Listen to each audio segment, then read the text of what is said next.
Welcome to MENA, the heartbeat of tech in MENA. We bring you raw stories and sharp insights from the founders, investors, and leaders building the region's startup ecosystem. Today, we're doing a deep dive, looking closely at a really interesting article. It puts the spotlight on Sorbet, a startup tackling borderless banking, right here in the MENA region. Our goal, really, is to pull out the key insights from this source, especially for you listening. Maybe you're a founder in this space, an investor scouting opportunities, or a tech professional actually building things here. So, what's the problem Sorbet is solving? How did they even get started? And maybe most importantly, why is this relevant to your work, like right now? Okay, let's get into it.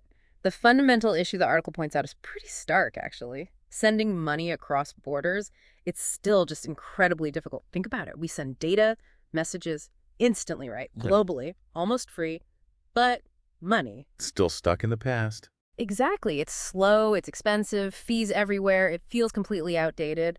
The source really highlights how systems like SWIFT are just fragmented, inefficient. They create so much friction. Yeah, it's a massive disconnect. And the article brings up something I found fascinating, this unexpected workaround. Oh, the stablecoin thing. Right. Because of all that friction, the high fees, the waiting remote workers, small businesses in emerging markets, they started using stablecoins like USDC, USDT. But not because they were huge crypto fans. No. The article stresses it was purely out of necessity. It just became the path of least resistance, the only practical way around a broken traditional system. Which is, well, kind of amazing, right? Seeing a real-world pain point actually drive adoption of a technology like that. It wasn't a tech push, it was a user pull. And this leads us straight to the Sorbet founders. The article traces it back to Maher, Ayari, and Rami, friends from university, apparently. Right, but they went separate ways initially. Maher into VC, scaling fintechs, Rami focusing on AI and blockchain at Deloitte. Successful careers. But then, summer 2023, they both independently quit their jobs, shared belief in Web3's potential beyond just hype, for actual real-world stuff. And crucially, they were both digital nomads at the time. Maher in South America, Rami in Southeast Asia. So they weren't just reading about this stablecoin trend for payments. They were seeing it, living it, watching freelancers and businesses get forced into using USDT or USDC just to get paid properly. That direct experience seems key. Absolutely. And the spark, according to the source, was an article Maher actually wrote about this phenomenon, this necessity-driven adoption. Rami saw it on LinkedIn. Yep. Saw it, reached out, simple message, let's build something better. They saw the problem, saw the slightly clumsy workaround people were already using, and thought, okay, we can fix this, we can make this smooth. It's interesting, though. Rami was initially working on something else at Antler Riyadh, right? Thriven, an on-chain marketplace. He was. But the article suggests the more he talked to potential users, freelancers, SMBs, the clearer it became that the real bottleneck, the most urgent pain point, wasn't the marketplace itself. It was the payments, getting money in and out reliably. So a pivot. A pivot. Reached out to Maher, said, let's really hone in on this. Stablecoin-powered payments, specifically for MENA, which they saw as this kind of open frontier. Maher flew in, and they officially started building Sorbet in December 2023, post-Antler, with pre-seed funding secured. Okay, so Sorbet is born. What's the core idea, the solution? The article describes it as essentially a simplicity layer, built right on top of stablecoins. The whole thesis is you shouldn't need to know anything about crypto, about wallets or gas fees to get the benefits. Making the tech invisible. Exactly. Stablecoins are just the rails, the infrastructure, hidden from the user. How does that actually work day to day for a user, according to the article? It seems pretty straightforward. You sign up, simple process.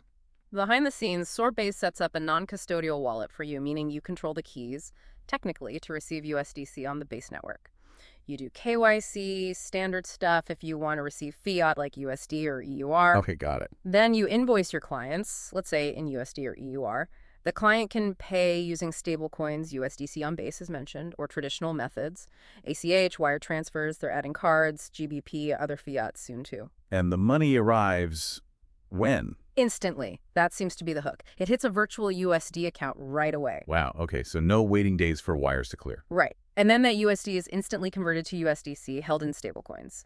From there, the user has options, spend it using upcoming cards, or, and this is crucial for MENA, off-ramp it. Meaning get it into their local bank account. Exactly, into local currency in over 150 countries. KSA, Egypt are mentioned. They use partners for this, like WallahPay. The end result for the user. Get paid globally, fast, cheap, keep more of your money. Makes sense. Why is now the right time, and why MENA specifically? Well, the source points to a few things lining up. The infrastructure, like Circle's network for USDC, is getting more robust. Regulations are slowly maturing, providing more clarity. And stablecoin volumes are already huge. It's not niche anymore. And MENA? MENA's primed. You've got Saudi Arabia pushing hard on fintech innovation. You've got, 1.3 million SMBs in the region? Many are micro businesses, freelancers, the exact people feeling the pain of cross-border payments. It connects back to that Maher quote the article included. Yeah, you don't need to know what USDC is. What matters is that your money arrives quickly and affordably. That really sums up their user focus. They've seen some early signs it's working. Seems so. The closed beta started March 2025.